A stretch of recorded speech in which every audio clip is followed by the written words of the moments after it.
Dwayne here from The Runner, and today I'm going to give you my first impressions of the ASICS Kayano 30.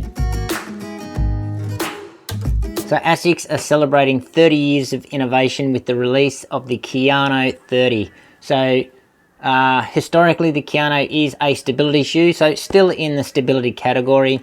It's a road shoe and definitely in the max cushion category. So it's coming in at a weight of 303 grams or 10.2 ounces in a men's size 9. Premiumly priced $280 here in Australia or $160 in the US.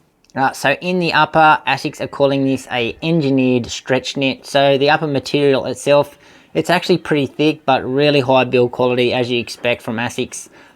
Super plush padding throughout. So around the heel counter and in the tongue, super duper plush padding.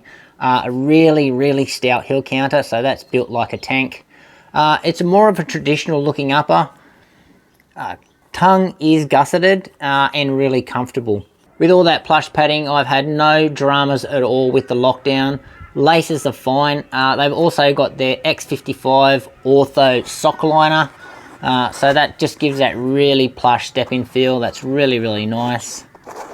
Traditionally with ASICS, I come a half size down and it fits me perfect. However, I went true to size in the Kayano 30 and I think it is a small fit. So I wish I would have went a half size up. So all the innovation of the Kayano 30, most of it squished right into this midsole. And we've got a 4mm stack increase from last year's model. So we've got 40mm in the rear, 30mm in the front, giving us a 10mm drop. Now it is a full slab of the FF Blast Plus Eco, so just remember that this is not the same midsole foam as what you're going to find in the Nova Blast, so it's not going to be as soft or as squishy. The Eco version has got a totally different feel to it. So in the midsole we have got their 4D guidance system, what they're rolling here. So that is a nice, they're using a nice wide platform to create their stability. They've got a bit of a carve out here on the lateral side of the shoe, and that's just going to allow some compression through the foot strike. They've got their pure gel, which is situated within the midsole foam now. So traditionally they've had it on the outsole, however it's more effective within the shoe. So the ride, yeah, it is stable. However, it's not, as a neutral runner, I don't feel like the stability elements in this shoe are overpowering my natural foot strike or the way I mechanically move. It's not as soft as I thought. So the ride is not as plush or as squishy. So it's not cloud-like, it's not responsive, it's not poppy. It's just in this really nice space. So it's just a really nice, comfortable cushioned ride. Geometry wise, it looks like it has got quite a bit of a toe spring or a rocker there at the front, and I have compared it to its brother shoe here, or its sister shoe, the Nimbus. Pretty similar geometry, but the rocker is very pronounced in this one. I can't really feel it as much in the Kayano. I think that may have to do with the outsole rubber and just the stability, the other stability elements in this shoe. So in the outsole here, we have got a fair amount of rubber coverage. The rubber is quite thick. So AHA rubber on most of the shoe, but they've got their AHA Plus, so they're super durable stuff here just on around the heel, just to add that durability around that heel striking zone.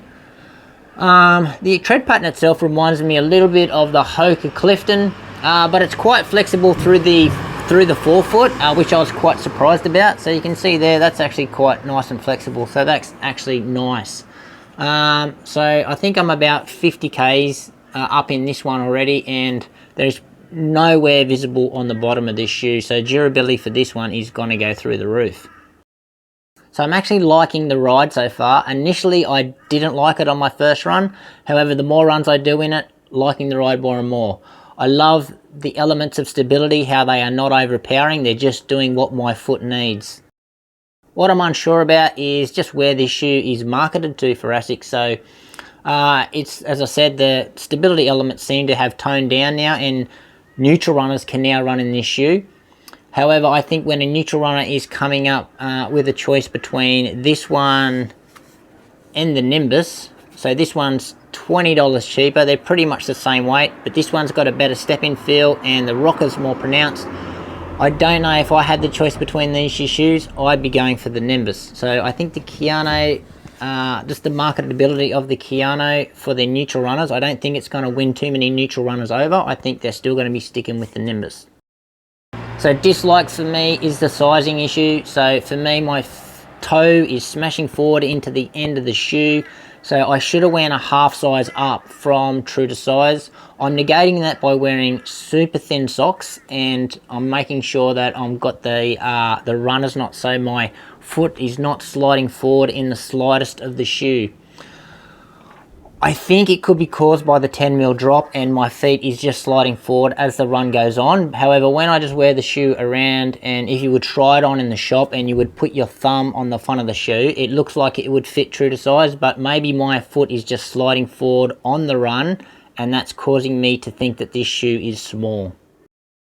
So what I'm curious about now is how those runners, the traditional Kayano runners, how they're finding this shoe now, or what do they think, if you haven't tried it out, what do they think about the new tech that's gone into this new type of stability?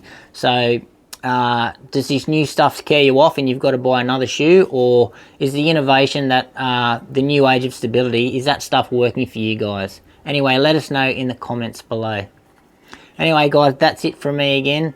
Thanks for watching. Make sure you like and subscribe to the channel, and we'll see you next time.